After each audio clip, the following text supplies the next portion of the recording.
All right, hello everyone, and welcome to yet another League podcast. This time we are here for a champion release, the new champion, Camille. You guys have probably seen her. She's probably out by now by the time this podcast is out, and I am lucky enough to be joined by three of the individuals who contributed a significant amount to her creation. We have the game designer on the project, Jeevan Sidhu, Riot Jag. What's up, man?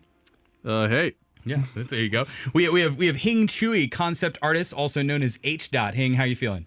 Feeling good. All right. And then we have Ariel Lawrence, you get that correctly, also known as Thermal Kitten, who did the fantastic job coming up with her story, a couple of her lines, and then probably anything that's valuable in the kit. How do you feel?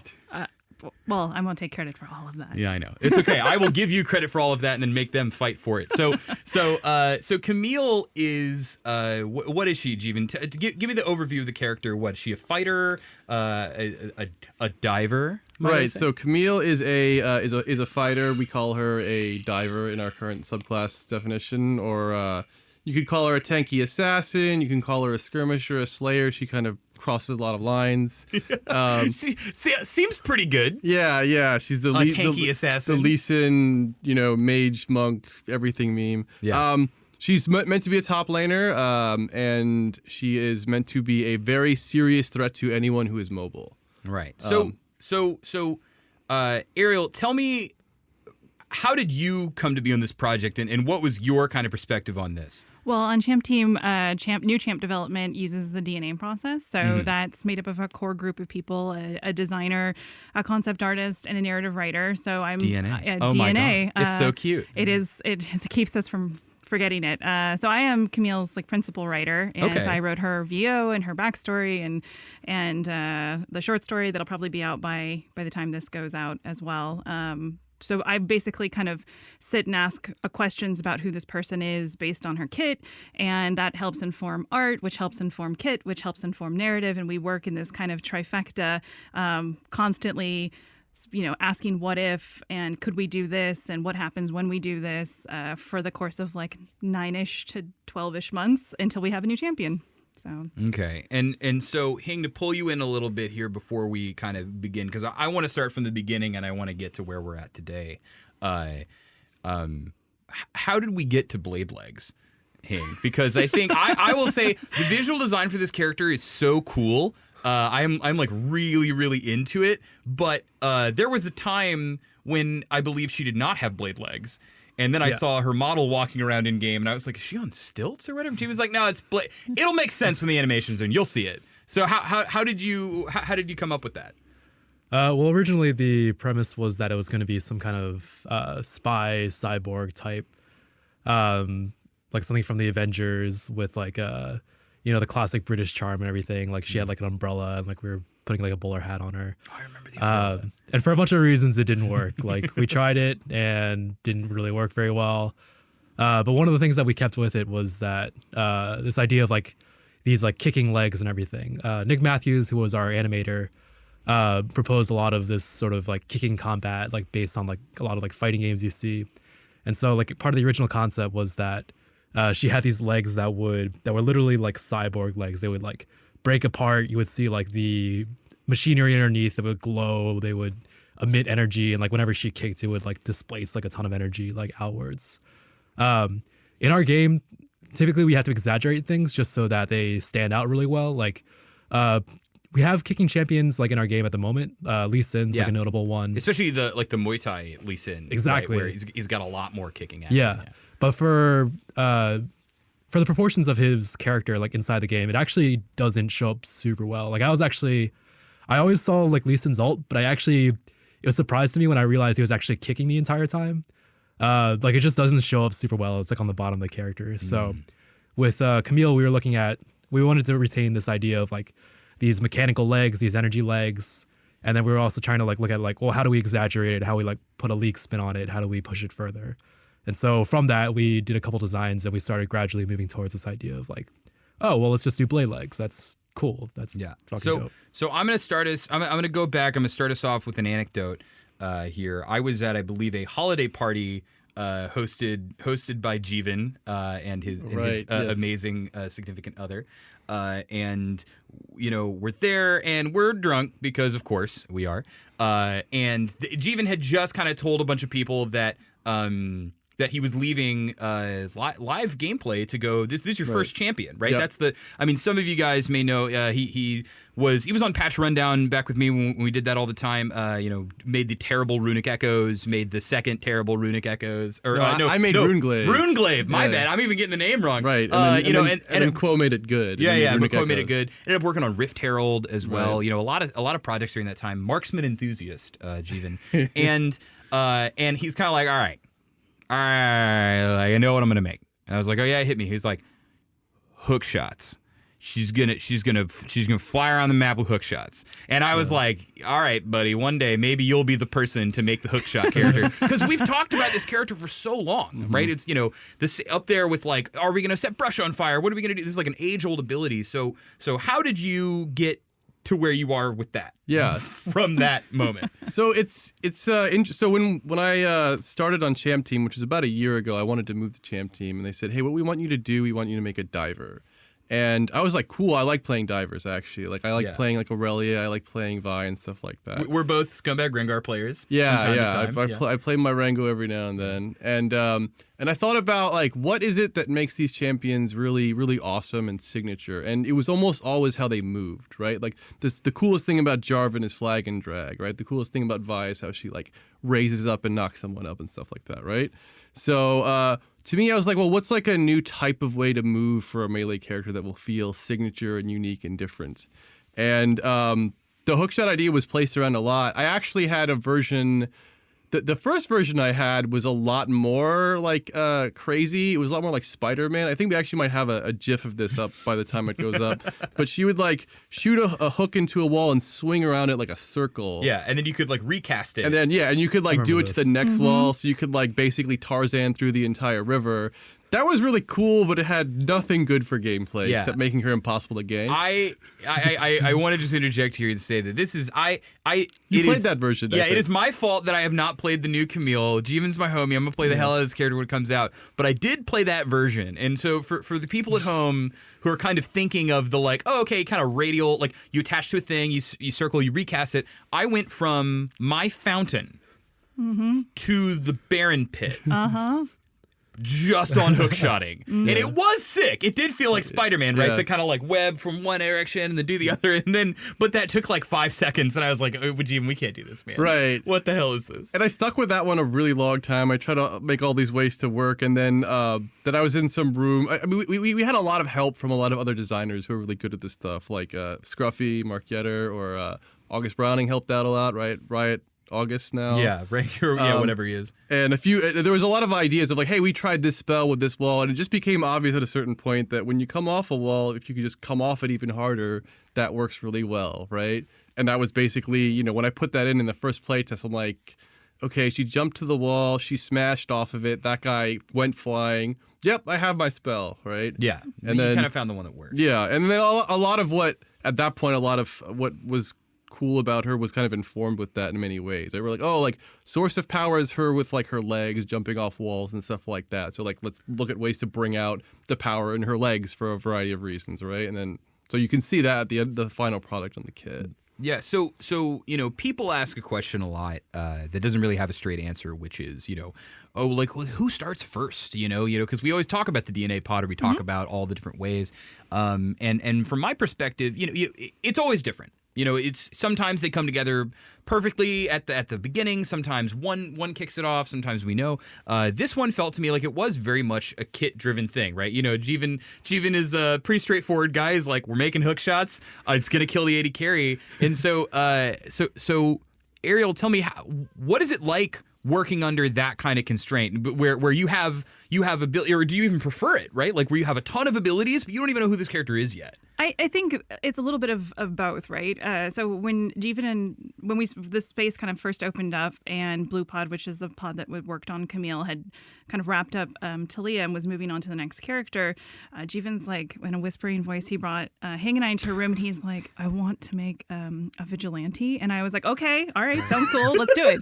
So I think that when I had a specific vigilante. He had a specific vigilante in mind that in terms of drawing inspiration. I was like, all right, we can parse this, right? I need it to look like me. I need it to, but like a cooler beard and a cape. So if we can do that. But I mean, like, I did do it like an Indian Iron Man at one point. Yeah, there you go. I hope you kept that. That's for Jeevan. That's eventually. There you go. But I think really having that little bit of a gem and then taking in what the kit is and saying, all right, well, if we look at a vigilante or somebody who's maybe outside the law, what does that inform narratively from the kit and working from it from that perspective?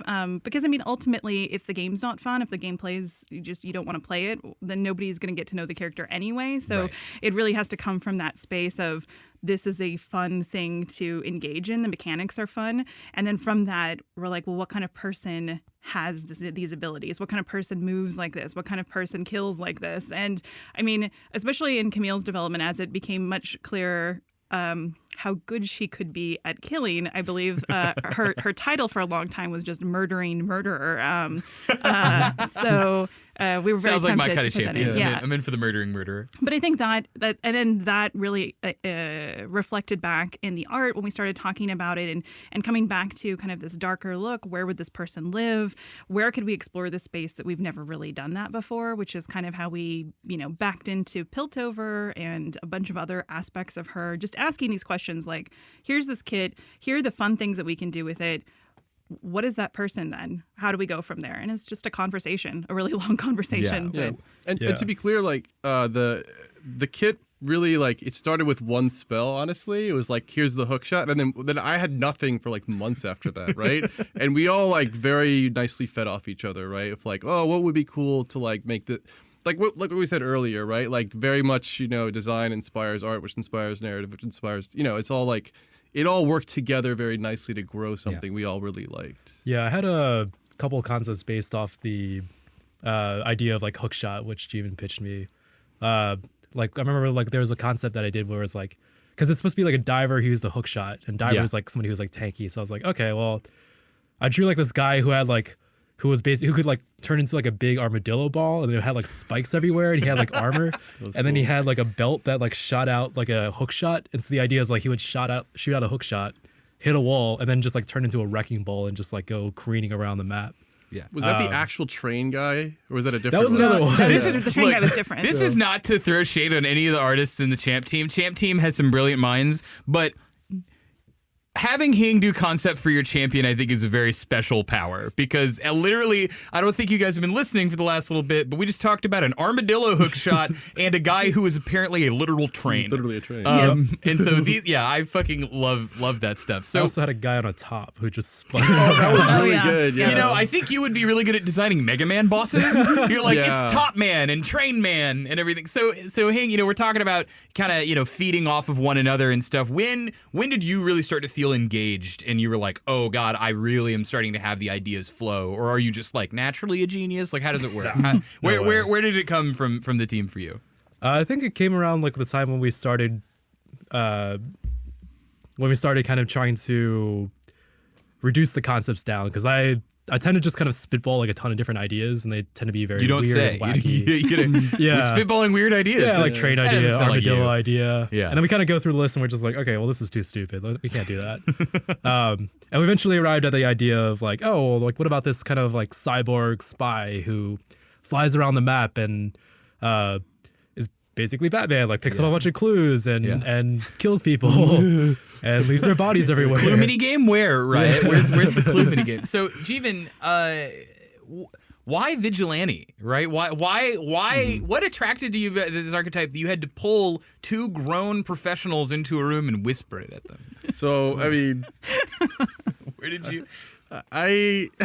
No, come on. Let's go. Where is it? Where's the vigilante? He's like, well, I've always wanted to be a British cyborg woman. So, And I mean, which is, hey, dude. I first love of you all, anyway. I am an unabashed nerd. Yeah. Okay, and when I moved to Champ Team, I was first time I met Ariel, and I had met Hing before, but like not a huge amount. So we were just kind of getting to know each other, and like it basically got shared that like Batman is awesome, and we all have this opinion more or less. Someone brought it up. I don't know who. And but I read a lot of. I mean, like that was my comic growing up. Yeah. So Yeah. so this was an easy conversation. Okay, for me. okay. I was Like, like, okay, I'm in. right Yeah. from the start, that we were like kind of connected on that one. It's like, yeah, you know who's cool is Batman, right? Yeah.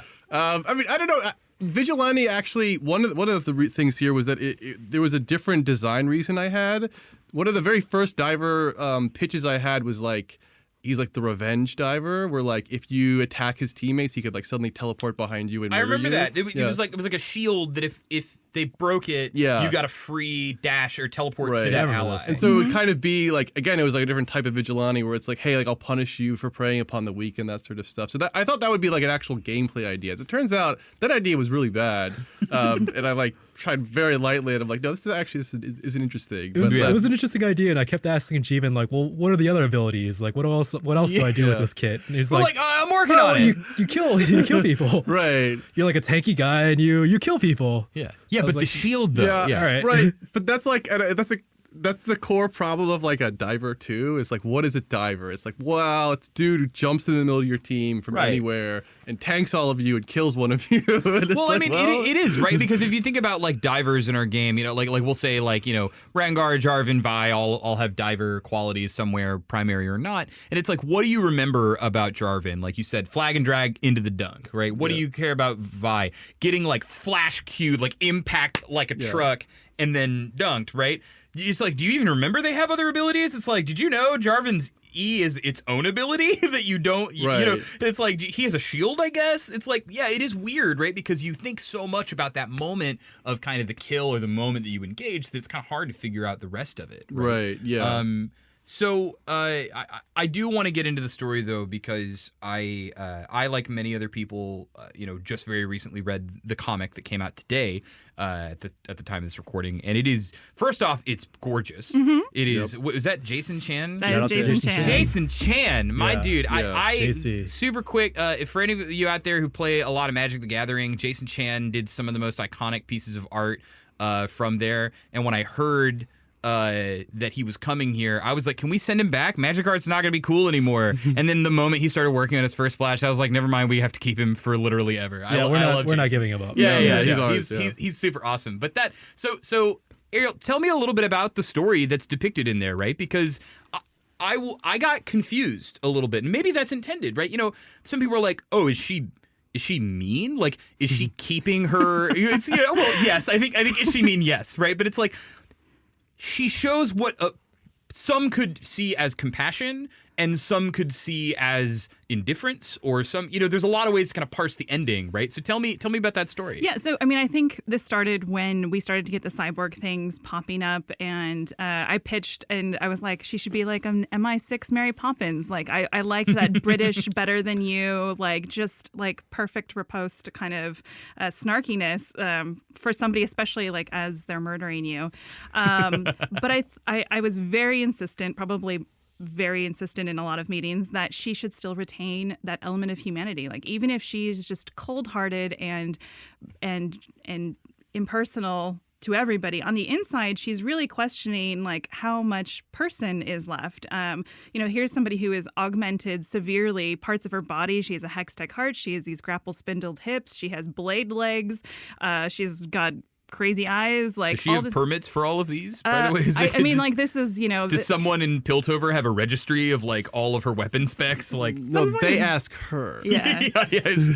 And if she denies them, that's the end of the conversation. Yeah. That's I see. But I think having that question as to like, have I gone too far? Like, how much of my work overtakes my humanity? What am I willing to give up? Like, these are all really interesting human questions. And honestly, if you're still asking, am I human? You probably are. So I think that for me, that was always the really interesting question. Here's this person who kills kind of for a living, who operates outside the law, who takes care of these really dark problems within Piltover and Zon. I mean, like, I think a lot of the foundational material has started to kind of go out with Universe and percolate.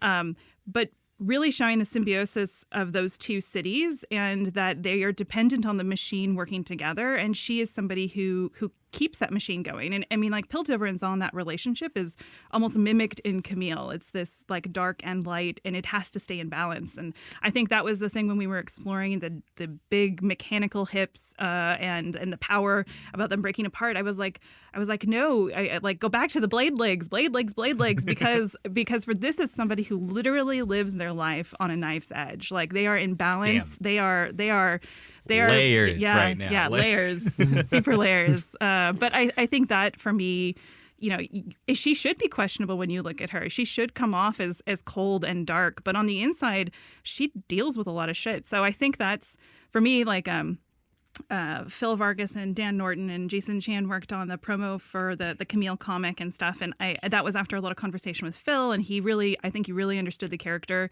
And then, I wrote a short story that actually picks up from that, that will go out and hopefully give a little bit more insight to the kind of decisions that have gone on in her past and how she kind of feels about Piltover and herself and a whole bunch of other stuff. Maybe humanizing her a little bit, maybe in other people's eyes. We originally had her a little more evil too, I think, like a while back, where we were kind of like cool with making her more of like a pure psychopath.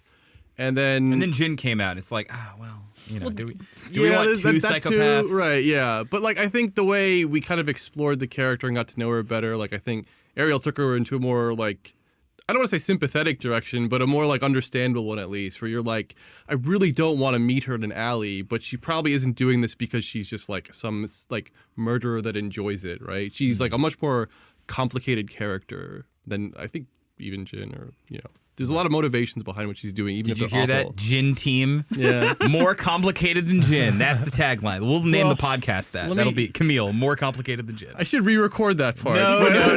I'm teasing. This is besides. I think the Ivan pod talks shit about y'all anyway. So see that's why you gotta listen to the casts. So we're talking a lot about the balance and kind of the dark and light and everything. Hing,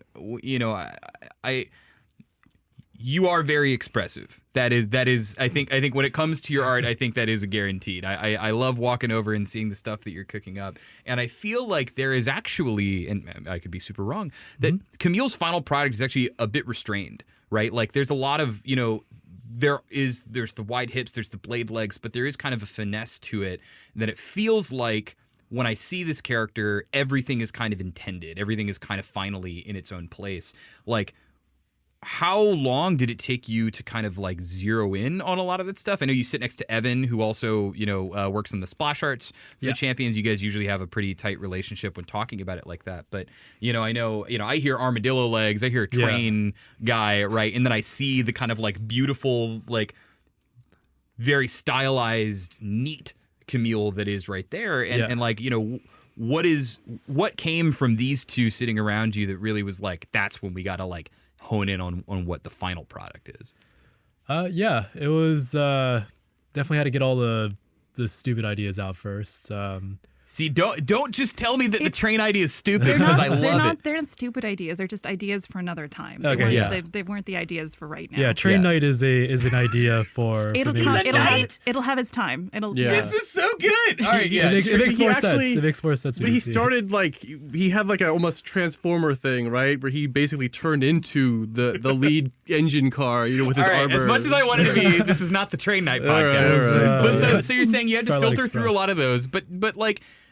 Even looking through some of your work on Champions that we will not yet talk about, there are a ton of variations on you're like, oh, I'll give him this kind of blade or that kind of blade or whatever. And as someone who is a self-proclaimed art caveman, like that's what I want to know is it's like, when do you feel like it's good enough? Or when do you feel like you were landing on it and you're really getting where you wanted to be? Yeah, a lot of that comes down to talking with the team and talking with other artists and just seeing like, basically... Like, for me, I'll come up with a bunch of ideas and I'll come up with a bunch of concepts where I'm like, well, I think this is kind of hitting it in this side or this is hitting in this. But ultimately, you don't really know until you show it to somebody else and you see if they like get excited about it and geek out. Because you could just be like, oh, yeah, this is really cool. And then you show it to somebody, they're just like, nope, I don't get it. Doesn't make any sense. And so at that point, you have to kind of, you got to like retool it. You got to like dig into like why it's working or why it isn't. Camille honestly was pretty tricky. There were like a lot of elements to it that were like very fine tuned and were fairly subtle that we had to kind of like dance around and how to kind of have a lot of conversations about like how it'll work and like how we would execute on it and like what the feeling was. So it did take a while. It took like yeah, I don't even actually entirely know. My entire life. Yeah. Camille, I've been waiting for. Yeah. So, Ariel, I just want to ask some questions because I'm really excited about the character, but also, I'll be honest with you, I'm a little confused, right? And it's the good confused. It's where I want to learn more about the thing, right?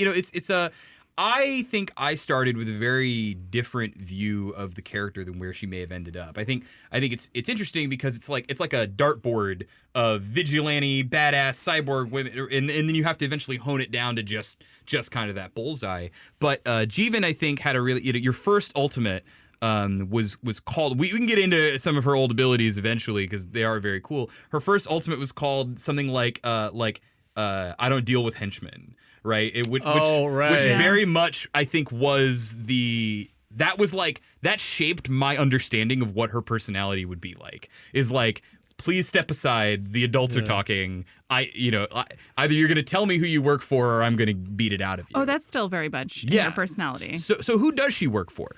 Oh, well, so Camille, or what ideals do she work for? So Camille is her bio will be live by this point. So Camille is part of Piltover.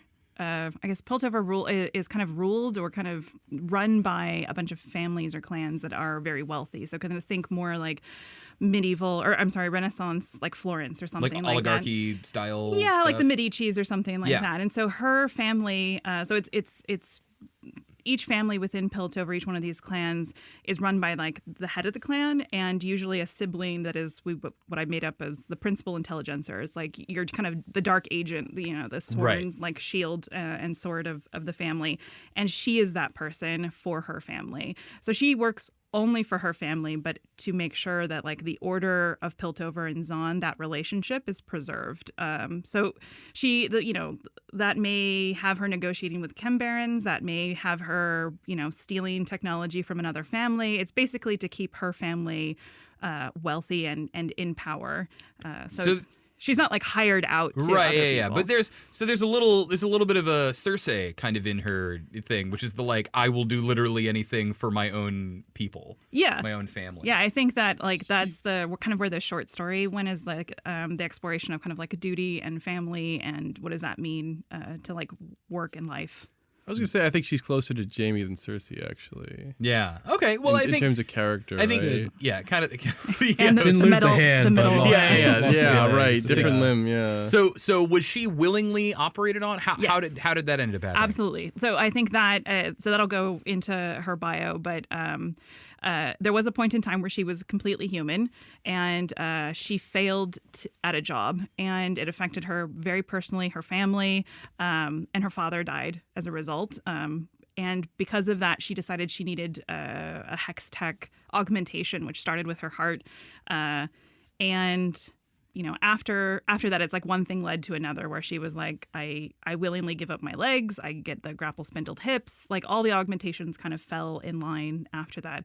I don't know if I want to I don't want to tell all the story of like no, the short story. I'm in, and this is the thing where we're like, and maybe this is all in your story, right? Mm-hmm. But I want to talk about and explore some elements that are outside of that story, because when I hear this, I think this is, I had talked to Jeevan at length about, some ideas that I had in the past, or just that this is really rich ground because, Zon for so long was just bad science town, and Piltover was good science town, and that was it, right? It's Jason Victor, it's like absolutely looking at Piltover as like, what is somebody who's cut from a darker cloth in Piltover? What does that look like? Right. That was definitely a big thing, just because, I mean, if you have power, you want to keep power in that situation. So it was painting Piltover with a different brush. Yeah, my last fanboy story question, at least for this little bit, is you have a character who, moral gray, keeps augmenting their body, so to speak,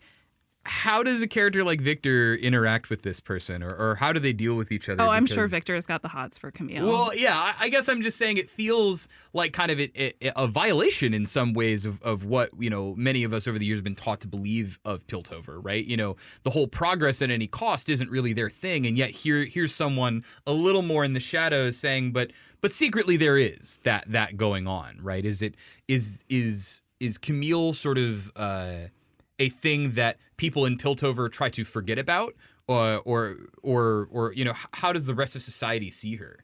I think once you've accumulated that much power or seen in that kind of light, or you're just that deadly, I think that it's not that you get ignored, but that is you don't really tangle with that if not necessary. So I think that all the other families within Piltover would have somebody like Camille.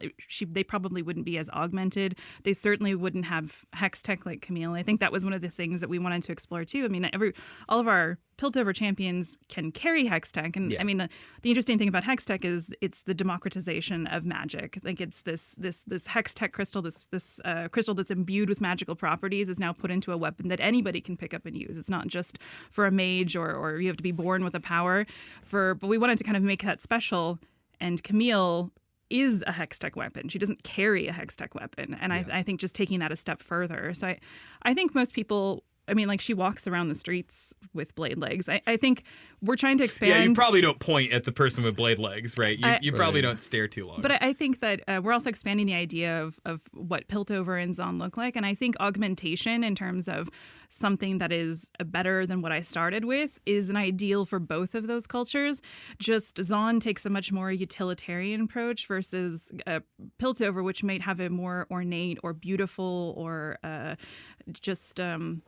higher quality as opposed to just achieving a function than Zon would. Right, and I think if you look at Victor, I mean he's kind of a mess, right? He's like a hodgepodge of augments that are coming out of his shoulders. And if you look at Camille, she's like a walking work of art, right? And she is rich. She has something that almost no one can compete with, right? And there's a major difference there in what she has access to versus the rest She's of them. like the assassin version of a sports car, right? Yeah, she's a Ferrari assassin. Yeah, with a bladed Ferrari. I think the interesting thing is then, the closest analog would be maybe Vi's the pickup truck of Piltover or something. Right? I'd like to see how they would think of each other in a conversation. Yeah. Right? So I remember you had in an earlier story, you had Vi actually come up to Camille and they talked a little bit. Yeah, and I want to see that. Where is that? I think that's definitely a conversation that could happen. I think that Camille is basically the cautionary tale for Vi. I mean, Vi can still take the gloves off. Camille's blade legs, do not come off. So I think this is maybe if they would never hear each other if they actually had a conversation, because I think Vi has a very different view of Camille's class, and Camille has a very different view of Vi's class. But Camille actually is a lesson to Vi about when you go too far. And I think for Camille, the thing she probably fears the most is actually becoming somebody like Oriana, who is completely 100%, hex tech creation and a tool. And I think for that, her fear is becoming somebody else's tool, losing her autonomy and being under the control of someone else. So I think that's really, for somebody who insists on control and who insists on order, it speaks to the thing that you fear the most, and she fears being under somebody else's control. Becoming fully machine is not something she's interested in doing. Yeah, I kind of want to talk a little bit right now about some of that gameplay, because I think you have done, I think the kit's pretty cool. I'm not going to be like, this is the most revolutionary kit of all time. But there is something here that I think is very unique as an approach you took that I kind of want you to speak to, which is Camille is rude as hell in game. Camille is, I feel like there is a section of our player base who's like, oh, they're going to take away all my point clicks. They're going to give me all skill shots. Everything's going to be counterplay. And Camille cracks her knuckles and is going to do some bad shit to some good people. Like the character can come off a little oppressive, and that I know is very much intended on your part. And so I want to know, what is it even like to make a character in kind of, the modern era of League of Legends who's meant to, at maximum power, kind of do some degenerate stuff? Right. So I think it's interesting to me. different designers have different values in what they want to make. And for example, a lot of designers value uniqueness or thematics or mechanics or whatever. To me, I wanted to give a callback to a section of players that loved League of Legends and wanted more of a lot of what they loved, right? So like, for example, I was an Aurelia player, and we didn't make a character that to me appealed to that type of person who's like, you know what, I'm going to build a damage item and I'm going to jump into your face and I'm going to murder the crap out of you, and you're going to be like, wow, that sucked, right? That was the experience I was always going for. Well, no, I mean like, and that's I think why this is such an interesting topic. This is we talked with Soul Kim about York being a split pusher, right? It's like split pushing is not fun, right? But, so the effort here though that was particularly difficult for me for a long time was like we had to make a melee character that wasn't quite as reliable as Aurelia, let's say, right? We wanted a character where it felt like there's a lot of gameplay to what was happening, and that when she did defeat you, there was almost always something that you should have been more mindful of, like your positioning or her timing. So for example, almost all of her spells have an element of telegraphing to them. And to me, that was like a deliberate decision based on the character. Like, she's a very confident person. She can toy with her food because she knows she's that much better than you, right? And so Camille's Q, for example, is basically a taunt, right? It's like, I'm going to punch you, and then in 1.5 seconds, I'm going to punch you again really hard, and you're not going to be able to do anything about it, right? Yeah. But there's gameplay there because your team can like try to prepare themselves and hopefully defend your AD carry and stuff like that. Yeah, or even like in lane, I think you and I have talked a long time about how do you make melee combat interesting, right? I think we were even at dinner, right? Stosh Chelik, who did the Fiora update, right? It's like people are like, oh, it's a gimmick, it's a mini game, but it's also like, it's interesting, right? It's like I think about fighting my opponent in ways that I've never done in melee space rather than just hit each other. And I think what you're talking about, the Q does that. Right. I mean, the Q and the W are different positional games or timing games that you have to be mindful of. And we've collectively tried to up our melee design game, right? I think like Stosh made Fiora, or remade Fiora, I should say. That's a good example of like a really interesting melee character where she used to just be like, click on you and hopefully my stats win, right? Yeah. And we've leveled up our game here, right? Like New Darius, Poppy, Scion. Like these characters they have really interesting melee patterns, and we couldn't deliver this character unless we added to that, right? That was very important from the start. All right. So, I want to also hit on something which is, going back to kind of the beginning where we talked about hook shots, right? We talked about kind of access, like divers, they get on you, they dunk on you, right? This ultimate is a hell of an ability, and it took you a while to find it.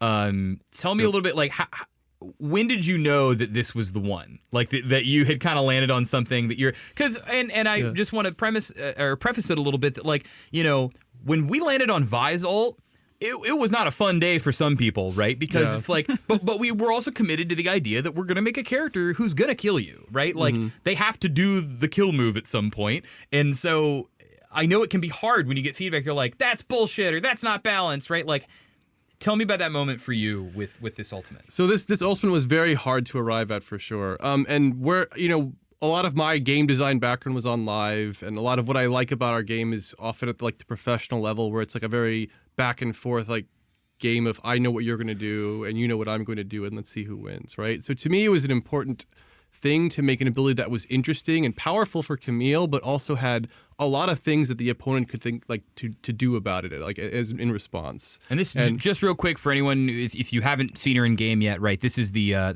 skewer, right? The Hextech Ultimatum. Yeah. Ooh, that's what it's called now. Yeah. So what you jump onto a target, it kind of spikes them into the ground, and then creates a zone upon which they cannot leave for any purpose. Right. They're not flashing, they're not taking a thresh lantern. You actually like disable their flash, or you refund it to them through some black magic. Right. I just make you don't cast flash if it would be totally wasted. Yeah. But like, if you try to like Ezreal E to the corner, you're just gonna end up in the corner and not go anywhere. Yeah. And to me, this was one of those, there's a lot of things that we're thinking about for Camille. One of them was mobility creep in League has been a thing for a while, right? And we've been trying to pare down some of that.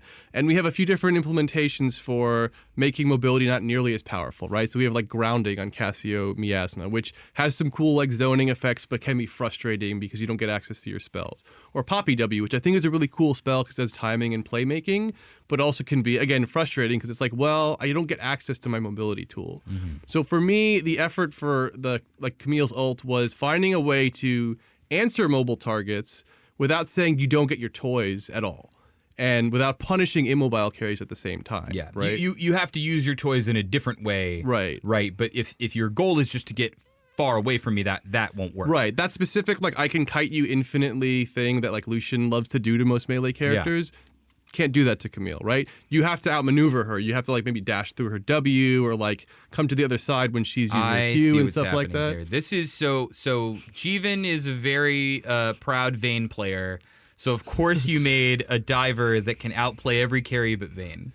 Yeah, Vayne's probably the only carry that could just tumble around forever in the circle. For one, you could tumble around the circle, and two, if you can push her out of the ult, it ends. So Tristana and Vayne are actually pretty good at fighting. All right. Okay. Well, you just learned it here. The hard counter is Tristana and Vayne. Yeah. Tristana is a hard counter, I think, but Vayne buffs. You say something? Oh yeah, I remember back when we were developing it, we were talking about this character of like, oh, it's like James Bond and the Terminator in one. So it's got like the brain of James Bond and the body of Terminator. And I think Jeevan literally had an ult that like turned you into Terminator. Yeah. You like ignored like a ton of damage or something. Yeah, it was basically like you would go to 0 and then like all of a sudden you would like start regen. You would get like some like 300% health regeneration, and then you could like slowly walk to targets. So it's like the whole like T2 where you got like a shotgun blast in the face and like it hits you in the chest. Yeah. And you're like blown apart, but you're slowly just like building yourself back up and you're still just coming after a target. Right. Like when you died, if you had your ult up, you didn't die and you couldn't really like do any attacks. You could kind of move. Also, the old placeholder model we had was Aurelia, and I just like spammed her taunt animation where she has her blades flying around. Oh, okay. And so she was kind of like coming up, and your team was like pouring damage. You're like, keep her down because she's going to come back up and murder this carry. The gameplay on that was rough, let's say that. But it was a really cool moment. And it got the type of like playtest reaction where it's like this is like a sign of a good ability and a bad ability, where everyone is screaming like, what the hell is going on? And there's a reaction, like people notice, right? It was a rough reaction. Yeah, we had some ideas of like, oh, it could be cool if like you had like this normal voice, then all of a sudden like when you broke down, you got like this super robotic voice and you're like going from like you're like afraid and everything like that. Yeah, basically you're blasted to just a machine, and the machine was like slowly trying to rebuild a human. You're like going from the super robot voice to a human. I love Mecha Scion has some of that where sometimes like when he's like heavily damaged, or I think in his passive he like starts glitching when he tries to speak because he just his like mouth processor isn't functioning, which is super cool. So so we're almost out of time here, so I'm gonna kind of wind things down a little bit. I kind of want to get you guys to we're gonna do a little bit of reflection. I know we've been doing that the whole time, but I want to ask you guys a couple or one question each here. And so Ariel, I'm gonna go to you, and I want to know in your mind what like voice line do you think like which is your favorite? What do you think really sells the character in your mind? Oh my goodness. I know. I'm putting you on the spot. That's hard because I think I had the most fun writing her on kill lines.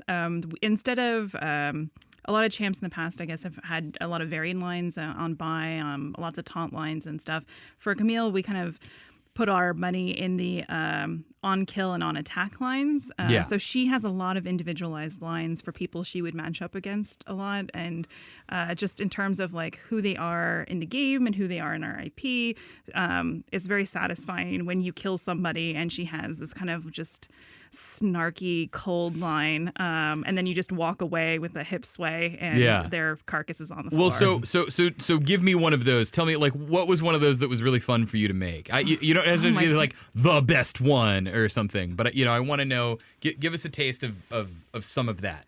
I don't know. I think like when she kills Ezreal, I think she says like next time take the map. Or like Yo! Oh my god! And, like she's got one for Echo, right? Echo is like Hourglass Kid was Sundial Brat taken, and like I think for Caitlyn it was like less hat, more pants. Oh my god. That one was my favorite. I think, Yeah. The wow, that next time take the map. That's awesome. Joe Lansford, Man Wolf X Boss, famous Ezreal hater, is gonna love that line. And then so going to you, Hing. What was like? I want to know about a time when someone had like a reaction to your iterations on Camille that you felt like were kind of like that's when you were getting somewhere, right? Like was there a moment when you showed it to someone that they were like, holy shit, this is really getting somewhere? Yeah, I think like around the time I started adding color to the concept was actually when I got like a lot more like buy-in from it. I typically do things in like black and white and grayscale. That's normally how the process works. So when you added all the pink floral, that's when everyone was like, we're going forward with it. That's the perfect concept. Like when you actually saw like the sort of like the blue of her outfit and all like the gold trim on the sides and like the blue, teal, turquoise like spinning hex tech energy like on her hips and in her chest. Like I think that's when like I definitely started getting like the sense of like, okay, like people are more on board with this. Yeah, she's feeling more neat. She's feeling more uniformed. I think there's actually a concept right before that, the praying mantis one.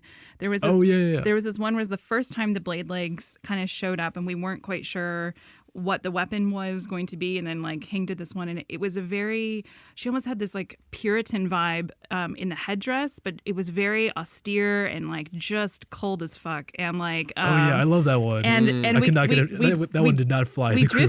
We drifted, but always I came back. I was like, there's something about this. And actually, the thing that became her color text, the thing that goes after the bio, that like day in the life or whatever of the champion, I wrote that after the weekend after Hing did that drawing of the praying mantis, because I was like, those blade legs are super sweet. And I was like, this is a killer. And I think we ultimately got to a more refined Piltover version of that, but the praying mantis one was fucking awesome. Yeah. I almost hate to talk about that one because I really like that one. It had like this like I'm always a big fan of like combining kind of ideas together that seem to make sense in like a new context. So it's like the idea of like it was supposed to be this like more puritanical, like somebody who's like very pure, stripped down, like very like no frills, but then you combine it with like I have a cyborg body and now you have this like extremely dangerous also very stripped down, very utilitarian kind of combination of the two, and I was like, oh man, these ideas work really well together. It also turned out it was a little too crazy. Well, I mean, clearly it inspired some person to make some good work on the character. Jeevan, to kind of close this out here, I want to know what was some of your funniest or strongest worded feedback that you've had to you during this process? Because I know sometimes designers are not the nicest individuals when they have been rolled on in a playtest. Like, what was there anything that kind of stood out to you? Well, so it's almost unfair to pick some of the earlier iterations because those are so raw. They have so little visual like support. You're just like playing with a piece of a kit when you're trying to test something. So, you know, people would be like, well, like you've just refined the stat check and this is just like the least interesting encounter I've had. So I think the more interesting example is one where we basically had already locked the kit and we were like, we want to do this. And there was a lot of pushback on the ults, let's say, in various forms. One of them was like, I think you're making among the most like toxic experiences in League of Legends with this ultimate. And that like, you know, I just like took my hands off the keyboard when I got ulted by it, which I can understand. Like the first few times, and that's going to happen, players, by the way, if you play against this, the first few times you're going to be like, what was I going to do? Yeah, it's just alt tab. Right. But I mean, it's almost shop. Yeah. Get ready for the next buy. Just get it advanced for the buy. My favorite thing is I just start recalling. When like four people come for me and I know I'm dead, I just start spamming recall. So even as I'm going down, it's just like the beam try to get me up. I usually say that in all chat. I'm like, I got the recall animation off before you killed me, so like you guys probably should have done better. Yeah, right? just thanks for the shot. Yeah, you know, thanks. That's I wanted to buy my items, Camille. Thank you. Yeah, but I would it would definitely be anything and everything about that ultimate is going to tilt people. Well, actually, that's not true. I mean, people do ask me like what. In fact, this was asked last week on a Champ Team review. Is like, what the hell is the cooldown on that E and stuff like that, right? Yeah, and I'm like, it's when you have CDR, it's about 6 seconds. They're like, well, what the fuck were you smoking, right? Yeah. And then it's I would ask all of them to think about the crazy things CDR does to our game concerning mobility, because we have a lot of ridiculous. You are right, especially Vi. Vi's is like 5 seconds. What do you want? All right. Anyways, look. I'm sure all of you guys will now have a ton of time to be able to play Camille. And, if you love it, if you hate it, if you love it and hate it, we'd love to hear it. And if you loved and or hated this podcast, we'd also love to hear that as well. So thanks to Jeevan, Ariel, and Hing for coming and hanging out with me and talking about the, what's her title? I don't know her title. The Steel Shadow. What? All right, that's the coolest shit I've ever heard. Pretty cool. The Steel Shadow. The unseen Steel Shadow is the deadliest. Yeah. So thanks you guys for coming to talk with us about that. For all of you out there listening, go ahead, leave some comments, leave some feedback about the champion, about the episode, stuff you like, stuff you didn't like. Share it to your grandma, share it to all your best friends, share it to your best friend's grandma, and definitely if any time that you get killed by this. And you're really, really mad, just remember, Jeevan did this to you personally. My Twitter is Riot Jag. Regale me with stories of how bullshit this character is. Yeah. Just, he feasts on your tears. All right. Well, that's going to be it for us. We will see you guys next time with, I believe, a champion update. Don't quote me on that. Maybe not. But yeah, we'll see you guys for the next podcast. Later.